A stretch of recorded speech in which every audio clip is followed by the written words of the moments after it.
سر Banuri town میں آپ نے شروع کیا. بنوری ٹاؤن ایک انفیمس ہے پاکستان میں, ایکسٹریمزم میں کئی ان کے فتوے بھی آ چکے ہیں. تو پاکستان میں آج کل جو بچے ہیں, جو مجھے لگتا ہے کہ ایک سافٹ جس سفر سے ہم لوگ گزر چکے ہیں, جو طالبانائزیشن تھی یا جو ریلیجس ایکسٹریمزم تھا, اس کا ایک سافٹ انگریزی لبرل فیس یوٹیوب پہ بنا کر لوگ وہی منجن بیچ رہے ہیں. تو اگر آپ پاس میں جائیں, آپ کو کس چیز نے مائل کیا تھا اسی سوچ کی طرف بچپن میں؟ جی اچھا جی, ایسا ہے کہ میرا تو اپنا بیک گراؤنڈ آپ جانتے ہیں, بہت ہی ٹریڈیشنل ہارڈ کور جو یہاں پہ دیوبندی روٹس ہیں ان سے تھا. میں پڑھا کراچی کے ایک اور زیادہ ہارڈ لائنر اس زمانے میں تھا, کافی وہ بھی انلائٹنڈ ماڈریشن کی طرف گیا ہے, جامعۃ الرشید, لیکن عزیز رشتہ دار سارے وہیں سے تھے جہاں کا آپ نے ذکر کیا. جو بات میں پیچھے مڑ کے دیکھتا ہوں, ایک ریئلائزیشن مجھے ہوتی ہے, it's more about broad base education. ایک دفعہ جب براڈ بیس ایجوکیشن آپ کے اندر داخل ہو جاتی ہے نا, تو آپ چیزوں کو آن اٹس فیس ویلیو نہیں دیکھتے, آپ لازماً اس کا کریٹیکل انالیسس کرتے ہیں. ہمارا ایجوکیشن سسٹم پاکستان کا جیسا ہے آپ جانتے ہیں, جس کے اندر کوئی اپ ٹو ڈیٹ چیزیں نہیں ہیں, رٹافیکیشن کا سسٹم ہے, آؤٹ ڈیٹڈ کانسیپچول سب چیزیں ہیں. بٹ اس کے باوجود وہ جو ماحول ہے نا, جس ماحول میں آپ رہتے ہیں, جہاں پر ڈائیورس کلچر کے لوگ آ رہے ہیں اور ان سب کے ڈفرینٹ ریلیجس ویوز ہیں, پولیٹیکل ویوز ہیں, اس انوائرمنٹ میں رہنے سے اون اٹس اون آپ کی گرومنگ ہوتی ہے, اور آپ کے ہاں چیزوں کو ان کی ریزننگ کی بنیاد پر اخذ کرنے کی ایک خاموش سی صلاحیت ہے جو پیدا ہونا شروع ہو جاتی ہے. یہ براڈ بیس سسٹم کا بہت بڑا, جس کو آپ کہتے ہیں کنٹریبیوشن. اس لیے ہم یہ کہتے ہیں کہ کوئی شخص اگر مدرسے میں جاتا ہے, آپ چھوٹی عمر میں بچوں کو مدرسے میں لیتے ہیں, یہ بیسک ہیومن رائٹس کے خلاف ہے. یہ بالکل ایسا ہی ہے کہ جیسے آپ کسی چھوٹے سے بچے کو ڈینٹسٹری یا سائیکالوجی یا اس کو میڈیکل سائنس کی کوئی تعلیم دینا شروع کر دیں. سو براڈ بیس ایجوکیشن کا ایک پس منظر تھا. میرے والد صاحب خود مذہبی لوگوں میں رہے, تو انہوں نے بہت قریب سے دیکھا. اچھا, بہت سارے ایسے تجربات ہوتے ہیں جو کتابوں میں آپ کو نہیں ملتے, جس کو ہمارے ضمیر نقوی صاحب نے بھی کہا تھا نا, یہ تو کسی کتاب میں نہیں لکھا. تو بہت ساری باتیں ٹھیک ہوتی ہیں کہ وہ آپ کو عملی زندگی میں نظر آتی ہیں. تو انہوں نے مذہبی لوگوں کو بہت قریب سے دیکھا تھا. تو بہت ساری جو پریکٹیکل شارٹ کمنگز ہوتی ہیں نا, وہ ایک ڈائیورس بیک گراؤنڈ سے آنے والا آدمی فوراً سے اڈاپٹ کر لیتا ہے. سو انہوں نے مجھ پر بہت زور دیا بچپن ہی سے کہ کوشش کرو کہ دنیا کو جانو. دنیا کو جانو گے, اس کے تقاضوں کو سمجھو گے, تو پھر سوالات پیدا ہوں گے, کیوریوسٹی پیدا ہوگی, اس کا پھر جواب حاصل کرنا. تو میں اس پس منظر میں لاشعوری طور پر مدرسے میں گیا تھا کہ یہ میرے پس منظر میں براڈ بیس تعلیم ہے. اگرچہ مجھے اس وقت محسوس نہیں ہوتا تھا کہ میں شاید کوئی دوسری دینی فکر اڈاپٹ کروں گا, لیکن جب پڑھنا شروع کیا تو بڑے بڑے مسائل تھے, اتنے بڑے بڑے مسائل تھے کہ آپ ایک راہ چلتے بچے کو بھی کامن سینس کی بنیاد پر اگر کمیونیکیٹ کرنا چاہیں تو you can not do it. مثلا یہ کہ بھائی جنت میں جانے کا کرائٹیریا کیا ہے.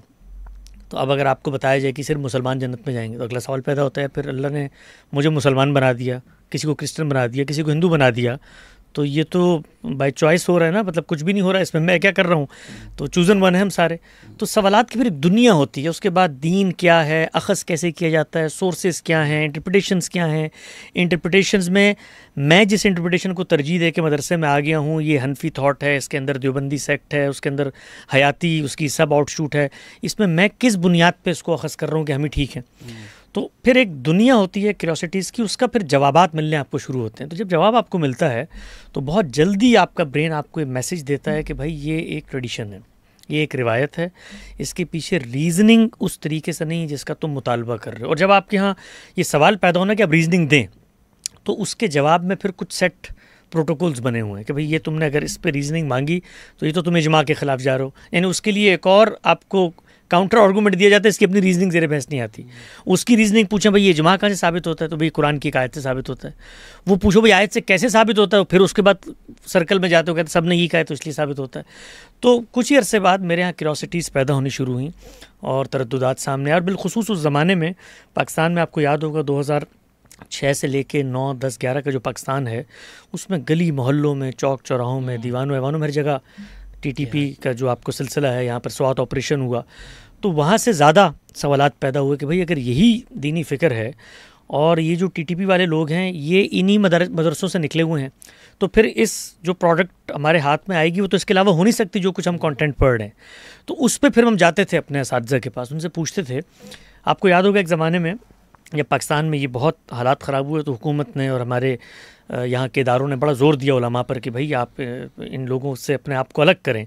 تو ان لوگوں نے اس موقع کے اوپر خطوط لکھے، ٹی ٹی پی کو خطوط لکھے کہ بھائی یہ جو کچھ آپ کر رہے ہیں یہ تو اسلام کے خلاف ہے. تو انہوں نے پھر کاؤنٹر آرگومنٹس دیے. انہوں نے کہا یہ وہی اسلام ہے جو آپ نے ہمیں پڑھایا ہے مدرسوں کے اندر، ہم کوئی اس سے مختلف کام نہیں کر رہے. ہم نے جو فقہ پڑھی ہے، جو مقاصد دین پڑھے ہیں، جو خلافت کا کانسیپٹ پڑھا ہے، وہ سب کچھ وہی ہم اسی کے مطابق کر رہے ہیں. یہ آپ لوگ ہیں جو پیچھے ہٹ گئے ہیں، ہم تو اسی پہ چل رہے ہیں. تو جب اس طرح کی چیزیں سامنے آنے لگیں تو ہم گئے اپنے اساتذہ کے پاس، بڑے علماء کے پاس، کہ بھائی یہ تو وہی بات کر رہے ہیں جو ہماری کتابوں میں لکھی ہے، تو پھر ہم ان کی مخالفت کیوں کر رہے ہیں؟ تو پھر وہاں پر ایک مصلحت پسندی، یہ وقت جو ہے وہ غلبہ دین کا نہیں ہے، بقائے دین کا، اس وقت یہ باتیں کہنے کی ضرورت نہیں ہے، ایک موقع آئے گا اس وقت ہم یہ باتیں کریں گے. تو اس طرح کی چیزیں، تو اس سے پھر تضادات نمایاں ہونا شروع ہوئے. تو اس زمانے میں پھر ہم تلاش کرتے تھے، کچھ بیک گراؤنڈ تھا ہسٹری کا، فلاسفی کا، اینتھروپالوجی چیزیں پڑھتے تھے. تو وہاں پر پھر غامدی صاحب کے افکار سننے کو ملے. تو جو وہ ملے تو ان کو پھر ہم نے پیش کرنا شروع کیا مدرسوں میں. تو اس پہ کوئی جواب نہیں ہوتا تھا. اس کو تھوڑا پھر واپس پیچھے اگر ہم جائیں، دی ریزن میں یہ پوچھنا چاہ رہا ہوں کہ اس وقت میں نے نوٹس کیا ہے کہ ایک اور نہیں وہی لاٹ جمع ہو رہی ہے. ہم سمجھتے ہیں مدارس جو ہیں، مدارس ایز اے کانسیپٹ بالکل ایک ریلیجس اسکول ہے، لیکن اس کو دکان کی طرح بھی کئی لوگ چلاتے ہیں. ظاہری بات ہے ہر کوئی جو مدرسے میں پڑھا رہا ہے وہ یقیناً نہیں کہ اس کی داڑھی ہو تو وہ دیندار ہو. ہم نے کئی مدرسے میں ایسی بھی ویڈیوز دیکھی ہیں کہ ایک ہاتھ میں قرآن ہوتا ہے اور دوسرے ہاتھ سے وہ لوگ کیا کر رہے ہوتے ہیں. یہ کوئی اسلام میں ماننے والا سچا مسلمان ہو نہیں سکتا. اب وہی دکانیں میں نے یوٹیوب پر دیکھی ہیں کہ ہمیں 3000 دے دو، ہمیں سبسکرائب کر لو، ہمیں 5000 دے دو، میرے کپڑے خرید لو، اور وہ منجن وہی بیچ رہے ہیں. تو جو 13 سال کے، 14 سال کے، 10 سال کے بچے ان کو سن رہے ہوتے ہیں. تو اگر ہم if we go back, I think 6th grade میں آپ جب تھے، جب آپ نے بھی کہا کہ میں نے مدرسہ جوائن کرنا ہے، تو آپ کے والد صاحب نے آپ کو بٹھا کر بولا کہ پڑھ لو، پھر جو تمہاری مرضی ہے وہ کر لینا. تو ایز پاکستانی جہاں ہمیں شروع سے مذہب بتایا جاتا ہے اور مذہب ہمارے دل کے قریب ہے، آپ کی زندگی سے آپ نے کیا سبق اخذ کیا جو آپ بچوں کو بھی بتانا چاہیں گے کہ جو مذہب کے نام پہ آپ کو ایکسپلائٹ کر کر ایک راہ کی طرف جا رہے ہیں، اس کا پل کیا ہے جس میں آپ بھی بہہ گئے تھے، اور اس کو کیسے ریزسٹ کریں؟ جی بہت اچھا سوال ہے آپ کا. دیکھیے اس میں جو سب سے پہلی چیز سمجھنے کی ہے نا کہ مذہب، اگر آپ کسی مذہب کو مانتے ہیں، آپ کی کوئی آئیڈینٹی ہے اور آپ اس میں پیدا ہوئے ہیں، ظاہری بات ہے ہم میں سے ہر آدمی بائی چوائس اختیار نہیں کرتا میں نے کس کے گھر پیدا ہونا ہے. میں مسلمان پیدا ہو گیا، میں دیوبندی پیدا ہو گیا. اس کے بعد ایک خاص عمر کو آپ پہنچتے ہیں جہاں شعور پیدا ہوتا ہے، آپ ری ڈسکور کرتے ہیں اپنی آئیڈینٹی کو. اس ری ڈسکوری میں اگر آپ مسلمان ہیں تو سب سے پہلی چیز یہ سمجھنے کی ہے کہ اس ری ڈسکوری کے عمل میں آپ سوسائٹی میں کیا رول اپنا متعین کر رہے ہیں. آپ ایکسپرٹ آف نالج بننا چاہتے ہیں، اسکالر بننا چاہتے ہیں، یا ایک اچھا مسلمان بننا چاہتے ہیں. یہ پہلے دن طے کریں. ہمارے ہاں یہ جو کچھ آپ کو سسٹم نظر آتا ہے جس میں ایک مدرسہ بن گیا، ایک پوری اسٹیٹ ہوتی ہے، وہ اس کے اندر ہزاروں طلبہ پڑھ رہے ہوتے ہیں. 95% طالب علم وہاں پر جو پڑھ رہے ہوتے ہیں، آپ پریکٹیکل انالیسس کر کے دیکھ لیں. میں اپنے تجربے کی بنیاد پہ آپ سے عرض کر رہا ہوں کہ اللہ نے ان کو دین کا اسپیشلائزڈ عالم بننے کے لیے سرے سے پیدا ہی نہیں کیا. اس لیے کہ اسپیشلائزڈ آپ کسی بھی فیلڈ میں کرتے ہیں تو اس کے لیے خاص ایپٹیٹیوڈ چاہیے ہوتا ہے. آپ سوشل سائنسز میں کرتے ہیں، آپ بزنس ایڈمنسٹریشن میں کرتے ہیں، تو آپ کی سوسائٹی میں ہر آدمی masters P H D level تک نہیں جاتا. لیکن مدرسے میں آپ ایک چھوٹی عمر کے بچوں کو ہزاروں کی تعداد میں داخل کر لیتے ہیں کہ ہم نے ان کو expert P H D scholars بنانا ہے.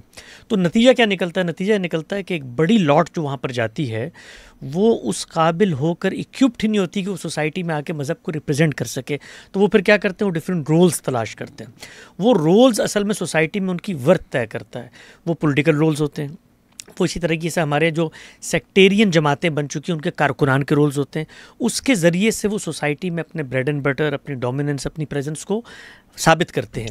تو جو لوگ مذہب کی طرف آنا چاہتے ہیں، سب سے پہلے دیکھیں بھی اچھا مسلمان بننا ہے تو آپ کو اللہ تعالیٰ نے بہت بڑے اپرچونیٹیز دی ہیں لائف میں. جو کیریئر آپ کو اچھا لگتا ہے آپ اس کو چوز کریں، قرآن پڑھیں، اس کے بعد ڈفرینٹ انٹرپریٹیشنز ہیں ان کا علمی مطالعہ کر لیں، دن میں آدھا گھنٹہ 20 منٹ جو آپ کا ایپٹیٹیوڈ ہے، اور اپنی پریکٹیکل لائف میں بیسک جو ویلیوز ہیں، اور وہ ویلیوز یونیورسل ہیں، وہ صرف اسلام نہیں دیتا، وہ ہیومینٹی کے یہاں موجود ہیں اور وہ فطرت کے اندر آئی ہیں. آپ نے بھائی سچ بولنا ہے، آپ نے کم نہیں تولنا ہے، سب چیزیں یہی دین ہے. کچھ دین کے اضافی تقاضے ہیں، وہ شریعت کی چیزیں، نماز، روزہ، زکوٰۃ، حج، بہت بیسک سی چیزیں ہیں جن کا اللہ ہم سے مطالبہ کرتا ہے، اور بڑی مشکل چیزیں ہیں جو پریکٹیکل لائف کی ہیں. تو ان کو آپ نے پورا کرنا ہے. اگر وہ آپ پورا کرنے کی پوزیشن میں آگے ہیں تو قیامت میں آپ کا درجہ وہی ہے جو ایک عالم کا ہے، بلکہ اللہ تعالیٰ نے تو یہاں تک کہا ہے کہ بھائی اگر آپ اس جگہ پر کھڑے ہوتے ہیں تو میں آپ کو انبیاء کے ساتھ کھڑا کر دوں گا قیامت کے اندر. ہر آدمی کا یہی امتحان ہے، ایک ریڈی والے کا یہی امتحان ہے، صبح اٹھے 2 رکعت نماز پڑھے، سچائی سے کیلے بیچے اور اس کے بعد آ کے گھر پہ سو جائے، وہ برابر ہے. اب یہ جو مدرسے ہمارے یہاں پیدا ہوئے ہیں یہ بہت ریسنٹ فنومنا ہے، اس کو کوئی 1-1.5 صدی بھی نہیں گزری. ہمارے ہاں جو مذہبی قیادت رسول اللہ کی موجودگی میں پیدا ہوئی صحابہ کی، اس کے بعد اسی میں سے چند لوگوں کو اقتدار ملا، وہ سلسلہ جب آگے بڑھا تو پھر اس کو پولیٹیکل قیادت نے ٹیک اوور کر لیا. یہ ہمارے عباسی خلیفہ کو مذہبی علماء نہیں تھے، اموی خلیفہ کو مذہبی علماء نہیں تھے.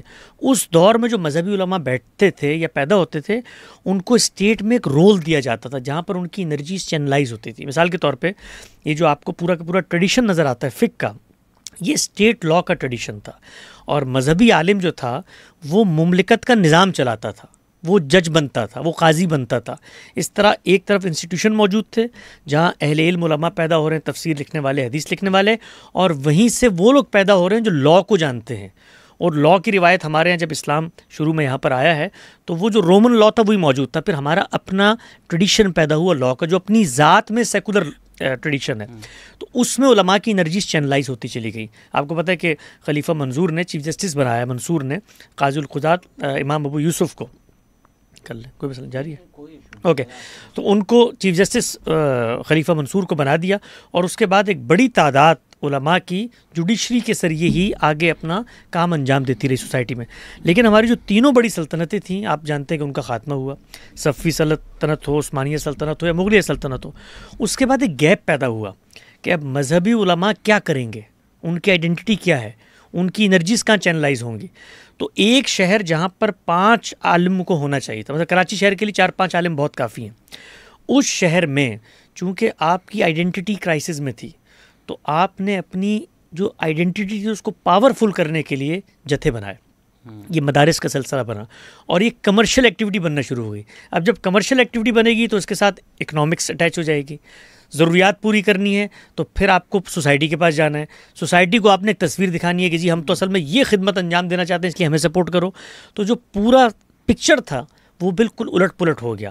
تو ہمیں اس وقت جو ہماری سوسائٹی میں فساد نظر آتا ہے اور اس فساد کو لوگ اس کی کور سے آئیڈینٹیفائی نہیں کرتے، وہ فساد یہ ہے کہ مدارس کے اندر اتنی بڑے افراد کی تعداد جاتی ہے، یہ سرے سے بیسک ہیومن رائٹس کے خلاف ہے. وہاں صرف ایکسپرٹس لوگوں کو جانا ہے اور جو بھی ان کا تعبیر ہو، اس سے کوئی فرق نہیں پڑتا، وہ غامدی صاحب کی تعبیر ہو، وہ حنفی تعبیر ہو، وہ شافعی تعبیر ہو، وہ ایک ٹریڈیشن میں کھڑے ہوں گے، وہ سوبر اسکالرز ہوں گے، ان سے آپ اختلاف کر سکتے ہیں. لیکن آپ نے 1000 لوگوں کی لاٹ کو وہاں ڈال دیا جس میں جذباتی نوجوان ہیں جو کلاس روم میں آدھی بات سنتے ہیں اس کے بعد نکل کے نعرے لگاتے ہیں اور کسی شخص پر کوئی چیز ان کو توہین آمیز لگتی ہے اس کا گلا اتار دیتے ہیں. تو یہ کام اگر آپ کریں گے تو سوسائٹی کا فیبرک، اس کے تار و پود بکھر جائیں گے. تو میں نوجوانوں کو یہ کہتا ہوں، جو آپ کا بہت اچھا سوال ہے، جو اور پاکستان میں ہمارے ہاں بیشتر لوگ مذہب سے محبت کرتے ہیں، ان کو سمجھنے کی یہ چیز ہے کہ آپ مذہب کا علمی مطالعہ کریں. اس کے لیے مدرسے میں داخل ہونے کی ضرورت نہیں ہے، اس کے لیے ریسورسز موجود ہیں، تعبیرات نمائندہ موجود ہیں، وہ آن لائن موجود ہے. اپنی کیپیسٹی دیکھیں کہ آپ کی کیپیسٹی کیا ہے. آپ اکیڈمیکلی دیکھنا چاہتے ہیں تو اپنی فیلڈ آف نالج میں جائیں اور مذہب کا مطالعہ کریں، اس کی ریزننگ کو سمجھیں. ہاں اگر آپ دین کا ایکسپرٹ عالم بننا چاہتے ہیں تو اس کے لیے بھی یہ چیز ذہن میں رکھیں کہ ایکسپرٹ عالم آپ اس وقت تک نہیں بن سکتے جب تک آپ کسی ایک سیکٹ کے اندر اپنے آپ کو پابند کر کے کھڑے ہو جاتے ہیں. بیکاز مذہب کا جو بھی علم ہے اس کے لیے آپ کو کمپیریٹیولی پڑھنا پڑے گا، ریلیجنس کو بھی پڑھنا پڑے گا، نیریٹیوس کو بھی پڑھنا پڑے گا. تو جو فرقوں کی بنیاد پر مدرسے بنے ہوئے ہیں ان کے اندر جا کر آپ دین کا سکہ بند اچھا عالم نہیں بن سکتے اور نہ سوسائٹی میں کنٹریبیوٹ کر سکتے ہیں.